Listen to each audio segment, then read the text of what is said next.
ክበበው ገዳና መስከረም በቀለ የታወቁና የተደነቁ ኮሜዲያን ናቸው። ክበበው ከኢትዮጵያ መስከረም ደግሞ ከአሜሪካ በናሆም ሪኮርድስ አስተናጋጅነት ሁለት ትዕይንቶችን በእስራኤል አሳይተዋል።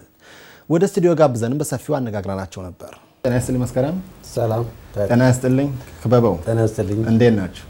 በቅድሚያ እንኳን በሰላም ገባችሁ። እንኳን ሰላም ቆያችሁ ነው የሚለው ነው።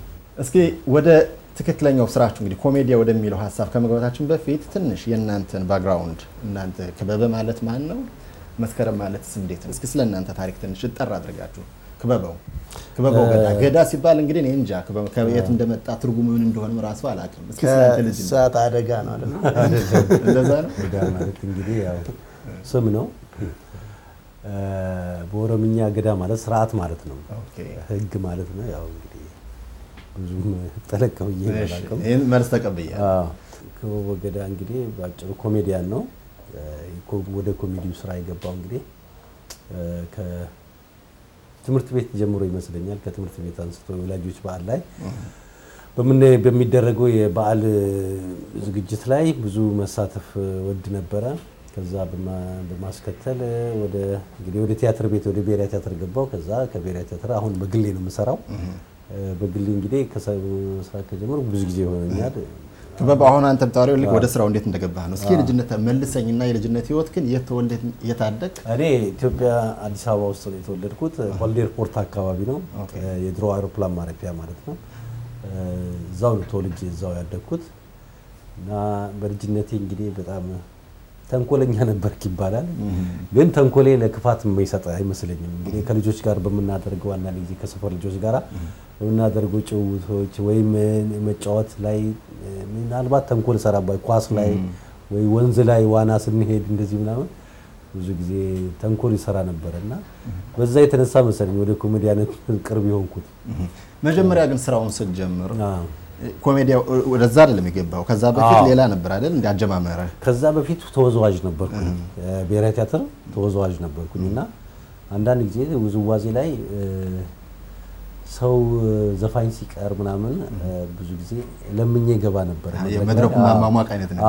ለምኜ ገባ ነበር። ለምኜ ስገባ ግን ያው ዘፋኝ ሲቀር ወይ አንድ ቦታ ሲጎል ነው። ከዛ ገብቼ እንደምንም ብዬ ሰው አስቄ ነው የምወጣውና እየተለመደ መጣ ያ ነገርና ሰው ሲጎል ብቻ ና ክበበው ይባላል። ኤሌክትሪክ መብራት ሁሉ ሲጠፋ እኔ ነኝ የምጠራው። እንደ ጄኔሬተር ሁሉ ይተቀሙብኝ በረና ጆከር ማለት ነው። እንደ ጆከር ነው ጆከር ያው ሲባል ወደዛ መስከረም ወደ አንተ ልምጣና እንዴት ነው በአሁኑ ሰዓት ወጣት ኮሜዲያን ከሚባሉት ውስጥ ደግሞ አንተ እውቅናው አሜሪካ ውስጥ ብቻ ሳይሆን ያው በውጭው ዓለም ያሉት ኢትዮጵያውያኖች ያውቁሃል አንተን። ያው ቴክኖሎጂ ባፈራው እንግዲህ ዩቲዩብ አለ፣ ፌስቡክ በተለያዩ መሳሪያዎች ማለት ነው። እስኪ ወደዛ ስራ ከመግባት በፊት መስከረም እንዴት የልጅነት ህይወትን እስኪ መልሰ። ያው እንግዲህ እኔ መጀመሪያ ስራዬ ላይ እንደገለጽኩት እናትና አባቴን አውራ ዶሮ ነው ያገናኛቸው። ከዛ እኔ ተወለድኩኝ መስከረም አንድ ቀን እንቁጣጣሽ ልትወለድኩኝ። ስሜ መስከረም ተባለ። ችቦ ሲበራ ነው ደጅ ችቦ ሲበራ እናቴ እኔን ወለደች ማለት ነው። መስከረም የሚባለውን ስም በዛ ነው የተሰየምኩት። ምንም እንኳን ብዙ ሰዎች የሴት ስም ነው ቢሉም እኔ አልስማማበትም። ምክንያቱም መስከረም ጠባ ነው እንጂ መስከረም ጠባች አይደለም የሚባለውና በዚህ አጋጣሚ መስከረም እህቶቼ ተሸውዳቸዋል። ስለዚህ የወንድ ስም ነው እንጂ ሴት ስም አይደለም። ከዛ ኢትዮጵያ ውስጥ ያው እንደ ክበበው ያው ኮሜዲያን ከመቅስፈት የምትሆነው ነገር አይደለም፣ በውስጥ ያለ ነገር ነው። ትምህርት ቤት ውስጥ ኢትዮጵያ እስከ 10ኛ ክፍል ኢትዮጵያን የተማርኩት እዛው የት ነው ቦታ የተወለድኩት? መስፍን ሀረር መንገድ አካባቢ ነው። የኔ ወደ ሰሜን ሆቴል አካባቢ ነው እዛ ተወልጄ ያደግኩት። እዛ አካባቢ ኢትዮጵያ ትቅደም ቀለም ወርቅ የሚባል ትምህርት ቤት ነው የተማርኩት እና ትምህርት ቤት ውስጥ ነው ያው ኮሜዲያን ስትሆን አሁን እኛ ፈንድተን ኮሜዲያን የሆነው የድሮ አስተዳደጋችን ነው እንግዲህ ያ ነገር ወደ ኮሜዲያንነት የሚለውጠንና ሁሉ ጊዜ ትምህርት ቤት አንዳንድ አሳይመንት ምናምን ሲኖር ሁሉ ጊዜ የሚያስቅ ነገር ነው የምቀርበውና ትዝ ይለኛል አንድ ጊዜ አስተማሪ እንደው ቃል ሸምድጄ ነው የምገባውና ትስል አስቃለሁኝና ይሄ ልጅ ስታይሉ የስታንድ አፕ ኮሜዲ አቀራረብ ነው ሲለኝ ለመጀመሪያ ጊዜ ሰማሁት ያኔ ነው። ይሄን ቃሉን ራሱ እና ያ ነገር ስታንዳፕ ኮሜዲ ሲለን ተነስተ ቆምክ እንደው ማለት ነው። አዎ የባሰ ቆምኩኝ እና ያ ነገር ከዛ ነው የጀመረ ይመስለኛል። እንግዲህ እሱ ያደገ መጥቶ ነው ወደ አሜሪካ። እውቅናው ግን አላል በህዝብ ዘንድ መቅረብ የጀመረው እዛ ኢትዮጵያ ውስጥ እያለ ነው ወይስ አሜሪካ ውስጥ? አይደለም ኢትዮጵያ 10ኛ ክፍል ነው ከኢትዮጵያ ስወጣ እና አሜሪካ ሀገር ነው ሃይ ስኩል የጨረስኩትና ኮሌጅ የሄድኩት። ዋሽንግተን ዲሲ ዓለምፀሐይ ወዳጆ የምታቀርበው የግጥም ምሽት ነበረ። እዛ ላይ እንዳጋጣሚ እጄ እኔ አሁን እንግዲህ ስራዬን እንደምታውቁት እውነትን በተነካ ነገር ላይ ነው የምቀልደው። አሜሪካ ውስጥ ባለ ህብረተሰብ ዙሪያ ነው በወጣቶች በእናቶች በምንሸወደው ነገር በዛ ላይ ነው። በዛ ላይ የተደገፈ ስለ እናቴ አሜሪካ መጥተው ስላጋጠማት ነገር አቀረብኩኝ። ሳቀርብ ገረማቸው እነ ታማኝ እና ዓለምፀሐይ ወዳጆ ምናምን ሁሉም ነበሩና ይሄ ነገር በደንብ መስራት አለበት የሚባል ነገር መጣና እየሰራው ሲሄደው ያው ሳታውቀው ቀልን እንደ ቀልድ ትጀምረዋለህ ያው እዚህ ደረጃ ይደርሳል ማለት ነው። ክበበው ወደ አንተ ልምጣና ክበበው ገዳ ሲባል እንግዲህ ሸምሱ የሚል ደግሞ የሆነ ቅጽል ስም አለ። ያ ደግሞ ራሱ የቻለ ገጸ ባህሪ ይኖረዋል መሰለኝ። የምትታወቀውም በዛ ነው። እስኪ ስለሱ ገጸ ባህሪ ነው። ሸምሱ እንግዲህ እውነተኛ ሸምሱ አለ። እውነተኛ ሸምሱ በህይወት አለ። ሰፈር ውስጥ ብዙ ጊዜ ባለሱቆች እኛ ሀገር የጉራጌ ብሔረሰብ እንትኖች ናቸው። በየሰፈሩ ያለ ነው እንግዲህ እንደሱ አይነት እንደ ሸምሱ አይነት ሰው አለ እና ሸምሱ በእውነት እኔ ሰፈር ውስጥ ነበርና እንደውም እኔ ከቀለድኩት በላይ ነው የሚቀልደው ሸምሱ የሚባለው የእውነተኛ ሰው። አሁን እንደውም ገጠር ገብቷል ትንሽ አርጅቶ ምናምን ወደ ገጠር ገብቷልና ወንድምየው ነው አሉ። ወንድምየው ደግሞ ተቃራኒ ነው የሱ ተቃራኒ ነው የማይናገር ነው ያኛው በሚያየው ነገር በሙሉ ቀልድ መፍጠር ችሎታ አለው እና የሱን ገጸ ባህሪ ነው ወክዬ የተጫወትኩትና የእውነት ሸምሱ ነው ትክክለኛ የራሴ የፈጠርኩት ሳይሆን ራሱ ሸምሱ ይባላል እና የሱን ገጸ ባህሪ ነው ወስጄ ሁሉ ጊዜ ሱቅ እንግዲህ ዱቤብ ተወስዳለ ምንም ተወስዳለ የሚመልስልህ መልስ ምናምን በቃ የሚያጋጥም ስትመጣ ምናምን እንደዚህ ጸጉር ስታክ የሚያደርገው ነገር በሙሉ አክቱ በጣም ነው የሚያስቀውና ሰፈሩ በሙሉ የታወቀ ነው እና አደባባይ ላይ ነው ያወጣሁት እንግዲህ በኪነ ጥበብ መልኩ አቀናብሬ አደባባይ ነው እንደውም ሰማ መቀረጹን እና ሸምሱ ምናምንና አላየም እኮ ሰምቶ አንተ ክቡ ነው የሚለኝ ክቡ ቀረጥከኛሉ ወይ አንተ ወይ እኔ እዚህ ሀገር ሊኖራት ከልቡ ነው እንደዛ ወይ ያለደ ነው አይ ከልቡ ነው የሚለው እሱ ያው እኛ እንደ ቀልድ ነው የምንወስደው እሱ በቃ ከልቡ ነውና ቀረጥከኝ አሉ እና በአብዛኛው ያንተን የፈጠራ ስራዎች ሳይ ክበበው አንተ ተወልደ ያደከው እንግዲህ እንዳልከው ከተማ ውስጥ ነው በአብዛኛው ግን የምትጫወቱ ገጸ ባህሪ የገጠር ወደ ሀገር ቤቱ አካባቢ ነው እንዴት ነው ግን የዛንም ኑርሃል እዛ አካባቢ ወይስ አልኖርኩኝም ለምሳሌ አንዳንድ ጊዜ መስሎ መጫወት መቼም ቢከብድ መስሎ ሆኖ መጫወት ቢከብድም መስሎ መጫወት መቼም ያለ ነገር ውስጥ ግን ፍቅሩ ካለ አንተ ሆናለሁ ብለህ ካልክ መሆን ትችላለህ የገጠሩ ልምዱ መኖር አለበት እዚህ ላይ የዛሬው ልምዱን ኑሮውን ባህሉን ማወቅም አለ ልምዱን ለምን መሰለህ በአንድ ጊዜ እንደዚህ ከድሮ ጀምሮ የምታጠራቅመው ነገር ነው ይሄ ነገር እና አጥንተህ ያን ገጸ ባህሪ ሁሉ ጊዜ ትሬኒንግ በማድረግ ነው የምታመጣው እንጂ በአንድ ጊዜ የሚመጣ ነገር አይደለም። እኔ የገጠር ሰዎችን አሁን ለምሳሌ ከተማው ሲመጡ ቤት ውስጥ አሁን የገጠር ሰው ሲመጣ እንዴት ነው አሳሳሙ እንዴት ነው ቤት ውስጥ ቁጭ በእንግዳ ሲበጣ ምናምን ትኩረቴ ሁሉ እዛ ላይ ነበር። እኔ ብዙ ልጅ ያሉ ወደ እዚያ ካገ የሚመጡ መቼም ያው ዘመድ ከገጠር አይጠፋም። አሳሳማቸው ሁሉ እንዴት ነው እንግድነታቸው ምናምን በቃ እነሱ አነጋገራቸው የገጠር ሁኔታ ወቅታቸው ምናምን በሙሉ ያ ነገር ውስጥ ያደረ እየተቀረጸ ማገኛቸውን ነገር በሙሉ በዛ ላይ ትኩረት ማድረግ ይጆ አንዳንድ ጊዜ ደግሞ ሙያ ውስጥ እየገባ ስትሄድ የኮሜዲ ሙያ ውስጥ አሁን ለምሳሌ ሊስትሮ ሁሉ ጊዜ ጫማ ነው የሚያየው ሁሉም ጫማ የሚጠረግ ነው የሚመስለው ዛፍ ቆራጭ ሁሉ ጊዜ ዛፍ ነው የሚያየው ዛፍ የሚቆረጥ ነው የሚመስለው የኛም ስራ ደግሞ ሁሉ ጊዜ የምትፈልገው ያንን ነገር ነው ያንን ገጸ ባህሪ ነው ገብቷል የሆነው በጣም ይሄደ የሆነ ለየት ኦር የሆነ ነገር ለየት ያለ ነገር ስታይ ያን ገጸ ባህሪ ነው ምትወርሰው ገብቷል ምትላመደው ያን ነገር ትሬኒንግ በማድረግ ደግሞ ታዳብረውና ያው ከዙ ስለ ገጸ ባህሪ ነው የምናወራው ያንተ ላብሶ መጫወቱ መስከረም ወደ አንተ ልምጣና ገጸ ባህሪ አሁን አንድን መስለ በመጫወትበት ሰዓት ሰዎች ተመልካች ማለት ነው የሚያዩትን ይህን ነገር ይወዱታል ብለህ የምታስበው ወይስ አንተ የምትወደውንና በጣም የምትቀራረበውን ገጸ ባህሪ እንዴት ነው ጨዋታው? አሁን ለምሳሌ ገጸ ባህሪ ስንጫወት ክበቦ እንዳለው ያው ታይና ያንን ገጸ ባህሪ ውስጡ ገብተ ያው የራስን ክሬቲቪቲ ጨምረ ትጫወተዋለህ ማለት ነው።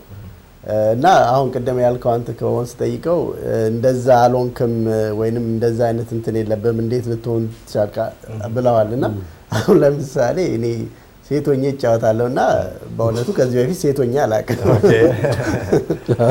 እና ግን እንደዛ አይነት ሴቶች ታያለ ወይም ነገረኛ ሴቶች ወይንም እንደዛ አይነት እና በቃ ያንን ትቀርጸውና የራስን ክሬቲቪቲ ተጨምርበትና ታዳብረዋለህ። አሁን ሸምሱ አለ አይደለም? ሸምሱ ላይ ክበቦ ገዳ ደግሞ የራስን ክሬቲቪቲ ጨምርና ሞር ለኦዲየንስ የሚስማማው ታገናኘዋለህ ማለት ነው። እያንዳንዱ አርቲስት ግን እዚህ ላይ በአብዛኛው የሆነ ሞዴል አለው። አንድ ዘፋኞች ጋር ብትሄድ ድምፃውያኖች ወይ በማንኛውም አላል በቃ ይሄን መምሰል አለብኝ ይላሉ። አሁን አንተ ወደዚህ ሙያ ስትገባ በእርግጥ ከልጅነት አብሮ የመጣ ነገር ያደገ ግን ወደዛ ስትገባ ማን ነበር ውስጥ ያለው? ማንን መምሰል ነበር የምትፈልገው? አገር ውስጥ ሆነ በውጭ ካሉት የኮሜዲያን ሰዎች? አገር ውስጥ ልመንን በጣም ወደው ነበር። ያኔ ህብረት ትርኢት በሚታይበት ጊዜ ነበርና በጣም አይ ቲንክ ክቤውም አንተም እኔም በጣም ነበር አድገህበታል አንተ? ትምህርት ቤት ሆኜ ምናምን ማታ የነሱ ህብረት ትርኢት ላይ የሚቀርበው ነገር ልመንህ እንግዳ ዘርና ያለባችሁ ምናምን ምናምን ህብረት ትርኢት ላይ ነበር የሚቀርበው የዛን ጊዜና አያመልጠኝም ነበር። በጣም ነበር ደስ የሚለኝና እኔ መቼም እንግዲህ አንድ ቀን እንደዚህ ኮሜዲያን ሆኜ ታዋቂ ሆናለሁ ብዬ ባልገምትም ግን ወደዋለሁ። ውስጤ ነበር የኮሜዲን ፍላጎቱ ምናምን ውስጡ ነበር እና አንዳንድ ጊዜ ውስጥ ይሄ ነበረውን ድብቅ ነገር ነው ሳታስበው የምታወጣው የሚገነፍለው ገብቷል። መቼ እንደሆነና እንዴት እንደሆነ አታውቀውም ግን መቼ እንደሆነ እና ሁሉ ጊዜ ቲያትር ቤት ሳልገባ በፊት ነው ያ ሁሉ ማየው ነው እና በጣም ነበር ደስ የሚል በጣም በቃ አቀራረበ ብዙ ጊዜ ለኮሜዲ ቅርብ የሆነ ሰው እንደዚህ አይነት ነገር በጣም ሰው ደግሞ አሁን እንዴት ነው ከኛ ባህል አንፃር ከባህላችን አንፃር በአብዛኛው በእንደዚህ አይነቱ ሙያ ወጣቱ በሚሰማሩበት ሰዓት የወላጆችም ራሱ ድጋፍ መኖር አለበት። በአብዛኛው ግን ድምፃዊዎችን በተለያዩ አጋጣሚዎች የጠየቁበት አይነት አጋጣሚ አለ። ወደዛ ሙያ በሚገቡበት ሰዓት ከወላጆች ድጋፍ የለም።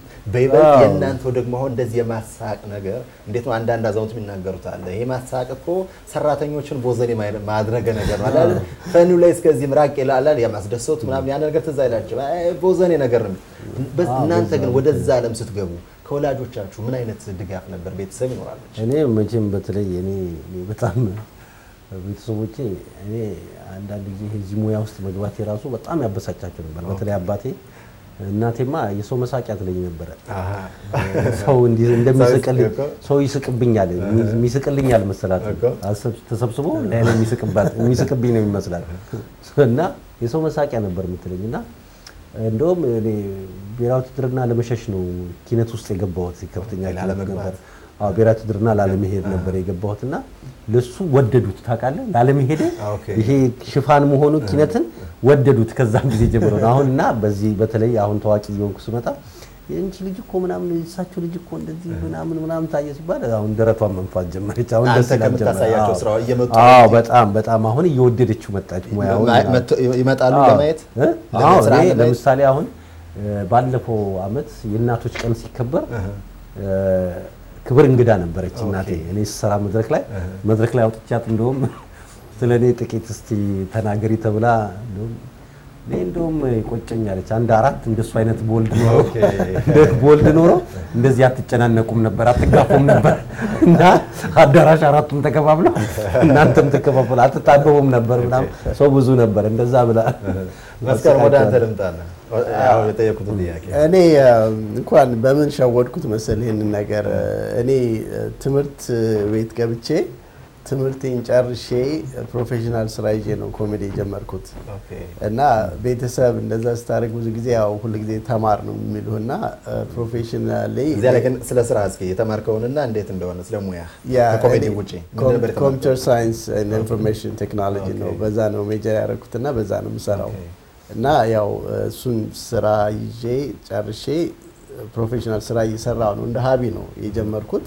ያው የቆየ ሲመጣ ያው ራሱን ወጥ የሆነ ስራ ሆነ እንጂ እንደዛ ነው። እንደዛ ስትሆን ደግሞ ያ ቤተሰብ ያው ተማር ዶክተሩን ምናምን ነው የሚሉና ከዛ ነገር የለው። አይ እንደዚህ አይነት ጥያቄ አይጠይቁም። እንደዛ አይጠይቁም። ያንተው ደግሞ አጋጣሚ ቆንጆ ነው ማለት እንዳይጠይቁም። እስኪ አሁን እንዴት ነው ይሄ እናንተ ስራ ኮሜዲ እንግዲህ እንዴት ነው ፈጠራ ነው አይደል እንዴ? ፈጠራ እንዳለ የሆነ ነገር ታይና ያን እንዴት ነው ገጸ ባህሪውን ለብሰህ የምታስቅበት አይነት አጋጣሚ ነው። ሳቁ ደግሞ ያው መልእክት ይኖረዋል ውስጡ። አሁን አንድ የሆነ ሐሳብ ብሰጣችሁና በዛ ሐሳብ ዙሪያ እንዳላችሁ ማለት ነው የሆነ ነገር ፈጥራችሁ መናገርና ማሳቅ ምትችሉ ከሆነ ለምሳሌ ሐሳቡን ልስጣችሁ። እንዲሁ መንገድ ላይ ስትሄዱ የሆነች ቆንጆ በጣም ታምር ታያላችሁ። ካያችኋት በኋላ እሷ እንዴት ነው በሳቅ ልቧን ለመማረክ አላለ እቺ ጭራሽ ልታይ ያልፈለገችውን ልጅ እንዴት ማቅረብ እንደምትችል እስኪ እንዴት ተጀምሯት ነበር? መጀመሪያ ደረጃ በሳቅ እሷን ለማቅረብ እንጃ አንዳንድ ሴቶች እንደዛ ሳቅ ወንድ በጣም ይቀርባሉ። ሲያዩን ቀድሞ ይስቃሉ እንጂ እሱ ለማሳቅ ሞክሬም አላውቅም። ሲያዩ ቀድሞ እንደው ገና ሳጠራቸው እንደው ስለሚያውቁ ነው። አዎ ባያውቁ ኖሮ መቼም እንግዲህ ኮሜዲያን ኮን ለከፋም ሲሪየስ ነው። ልጅቷ ላይ የሆነ ነገር ታያለ፣ ልብሷ ላይ መልኳ ወይንም ደግሞ ያላዘችውን ነገር ምናምን ወድቆብሻል እኮ እንትን ዕቃ ወደቀብሽ ምናምን ትላለች ምናምን ብሎ ዞሮ ስትል ምናምን አይ ቀልዴ ነው ምናምን ብለ ኮሜዲያን ባልሆን ኖሮ እንደዛ ነው ለማሳቅ ማሳቅ ሳይሆን ማሳቀቅ ለከፋ ነው የሚባል። አዎ እኮ አሁንም እኮ እንደ ለከፋ ነው አይደለም እንዴ? ለከፋ ሳይሆን እንደ ግራ መንገድ አቋ አስቀ ለማቅረብ ነው አይደለም እንዴ? ያው መጀመሪያ እንግዲህ መስከረም እንደታሰበ ነበር። ዩዛሊ ክሬት ስቶሪ እኔ በተፈጥሮዬ ለካፊ አይደለሁም ግን እኔ ሴት ብዙ ጊዜ አይናፋር ነኝ በጣም። እኔም በይዘዌ በነገራችን ላይ እኔና ክበባው ተመሳሳይ ገጸ ባህሪ ያለን በዚህ ላይ አይ ቲንክ አብረንም ስንሰራ በጣም እንስማማው በዚህ ይመስለኛል። ሁለታችንም አይናፋሮች ነን። ኮሜዲያን ሰው የሚያስበው ለየት ያለ ነው። በቃ አይናውጣ ምናምን ይመስለዋል በጣም ብዙ ሰው እንደዚህ አይነት ግን ይሄ ነገር የሚመጣው በፊት የለውም እንደ ይሄ ነገር አይ በፊት የለብኝም ነበር እኔ አይናፋርነት በፊት ታዋቂ ሳሉን በፊት። አሁን ግን በህዝብ ዘንድ እንደዚህ ታዋቂ ስትሆን ራስህን ትጠነቀቃለህ። ከምታደርጋቸው ነገሮች ከምትናገራቸው ነገሮች ራስህን ትቆጥባለህ። ለምን ስምህ ይገናል። አንድ ነገር አሁን ለምሳሌ እኔ ዛሬ ከአንዲት ሴት ጋር ቁጭ ብዬ ወይም መንገድ ላይ ሲሄድ ያየኝ ሰው ነገ ደግሞ ማን አክስቴ ልጅ ትሁን እህቴ ትሁን ምናምን ገልፍሬንድ ትሁን አያውቅም። ሌላም ሴት ጋር ደግሞ ነገ ቢያየኝ በጣም እሱ እኮ በቃ ሴት በየወሩ ይቀያይረዋል በቀን እያለ ነው የሚያወራው። እና ይሄን ነገር ለዚህ ይመስለኛል ራስን ስለምትጠነቀቅ ስምህን ስለምትጠብቅ ወይንም ንግግርህን አካሄ ሁሉ ነገር ተጠነቀቃለህ። ስለዚህ ፍርሃት ውስጥ ይሰፍናልና ስለ ማህበራዊ ህይወታችሁ ግን አሁን እናንተ እንዴት ነው? በላጤ ህይወት ነው ወይስ ደግሞ ትዳር ይዛችሁ ልጆች እንዴት ነው አልተናገራችሁም? አዎ እኔ አክቹሊ እኔ ሁለት ሴት ልጆች አሉኝ። ክበባውም ሁለት ወንድ ልጆች አሉት። ኦኬ ሁለት ወንዶች በትዳር ዓለም ማለት ነው። አዎ በትዳር እኔ በትዳር ዓለም አዎ ነው እንዲሁ ጓደኝነት ያምኩ ይሆናል። አዎ በጓደኝነት አንተ ጋር ሰው እኔ ትዳር መስርቼ እንግዲህ አሁን ወደ የስንት ዓመት ልጅ ናችሁ? ሆነኛ የ7 እና የ4 ዓመት ልጆች ናቸው። መስከረም 6 እና 8 የተቀራረበ ነው። እንደውም በስተጠይቀው ነበር በቤተሰብ ማህፀን ሲለምነኝ ነበር። አይ ሲቲዝን ከፈለክ ኢትዮጵያዊ ለልጆቼ ምናምን እያልኩት ነበር። ማሚ ጠይቅ ይመስላል። እሱ አሜሪካዊ ናቸው ልጆቹ የኔ ኢትዮጵያዊ ናቸውና የኢትዮጵያዊነት ሲቲዝን ከፈለጉ ተለማመጠኝ እያልኩ ኦኬ እና በአብዛኛው በእኛ እንግዲህ ኢትዮጵያ ውስጥ ማለት ነው የኮሜዲ ስራ በአብዛኛው 2-3 ኮሜዲያን አንድ ላይ ሆነው የሚሰሩበት አጋጣሚ በአብዛኛው አይታየም። እናንተ የመጀመሪያ ሆናችሁ ብል ደግሞ የተሳሳትኩ አይመስለኝም። አሜሪካ ውስጥ ወጥቶ እንደዛ መስራቱ ማለት ነው። ሀሳቡ እንዴት መጣ? አብሮ የመስራቱ ነገር ነገር የመጣው እኔ እንግዲህ ያው ክበባውን በጣም ከማደንቃቸው ኮሜዲያኖች አንደኛ ነው። በጣም ነው የምወደው እና ሁሉ ጊዜ እሱ ቱር ያደርጋል አሜሪካ ውስጥ እኔም ቱር አደርጋለሁ። ተገናኝተን አናውቅም። ከ2 ዓመት በኋላ ምናምን የተገናኘ ነው። እሱ ወደ ዲሲ አካባቢ ሲመጣ እኔ ሌላ ስቴት ሰራለሁና አንድ ቀን እንዳጋጣሚ ሜሪላንድ ውስጥ ሲሰራ የኔ ከተማ ውስጥ ነበርኩኝ እና ሰርፕራይዝ ላርገው ብዬ ባክስቴጅ ሄጄ ሁሉ ሰው ምን ተዋወቅ ነው የሚመስለው ግን ተታይተን አናውቅም ጭራሽ ተገናኝተን ተያይተን አናውቅም ከዛ ባክስቴጅ ሄድኩና ሰርፕራይዝ አረኩት ሰላም አልኩትና ስቴጅ ላይ ወጣን ማለት ነው ስቴጅ ላይ ስንወጣው የነበረው ጩኸት ሰው በጣም ማለት ሰው እኮ ይሄን ነገር ማየት ይፈልጋል ሰው አልጠበቀምና ከዛ ስለኔ ተናገረው እሱ እኔም ስለሱ ተናገርኩ ስቴጅ ላይ ማለት ነው እንደዚህ ነው የተፈጠረው ግንኙነት ከዛ ተፈጠረ ያንተ አሁን ክበበው አንተ ኢትዮጵያ ውስጥ ነው እንግዲህ አብዛኛው በዲስክ ከምናያቸው ወይም አንዳንዴ ተቀርጸው ዩቲዩብ ላይ የተለያዩ ትኖር ከዛ ውጪ ህብረተሰቡ ልክ እንደ መስከረም ማለት ነው መድረክ ላይ ሆነ ህብረተሰቡ እንደዛ አይነት አጋጣሚዎች አሉ ተሰራለ በዘመንኩ መድረክ ላይ እንዴት ነው ኢትዮጵያ ውስጥ ጊዜው ነው በሳምንት ኢትዮጵያ ውስጥ አንዳንድ ጊዜ ትልልቅ ካምፓኒዎች አሉ ለምሳሌ ስታፍ የሰራተኞች በዓል ምናምን ይኖራል እዛ ላይ ተነጋግረን የምሰራበት ነገር አለ አሁን በቅርቡ ደግሞ መድረክ ለመስራት ተዘጋጅቻለሁ ወደ 13 ከተማዎች ኢትዮጵያ ውስጥ ቱር ለማድረግ ነው ኮንሰርት ለማቅረብ ይቻላል እንደውም እየጋበዝኩት ነበር ከተመቻ አብረን እንስራና አይደል ወደፊቱ ትልቅ ኮንሰርት አዘጋጅተን ብንሰራ ይሻላል ምናምን ስፖንሰሮች ፈልጌ የምሰራበት አጋጣሚዎች አሉ እና በብዛት ግን የምሰራው ወደ ውጭ ነው ብዙም ጊዜም የለኝም ቢያንስ 2 ወር ወይ እንደዚህ ከ2 ወር በላይ ተቀምጬ አላውቅም ኢትዮጵያ ውስጥ ወይ አንዱ ሀገር ሄዳለሁ ወይ አፍሪካ ሀገር ወይ አውሮፓ ወይ አረብ ሀገርና እንደዚህ በቃ ይሄ ሙያውን አንተ በዚህ ነው የምትተዳደረው ቤት በዚህ ነው የምትተዳደረው በጣም በአሁን ሰዓት ያው ቆንጆ ነው ምንም አይደለም በፊት አሁን በዶላር ነው በፊት በዱላ ነበር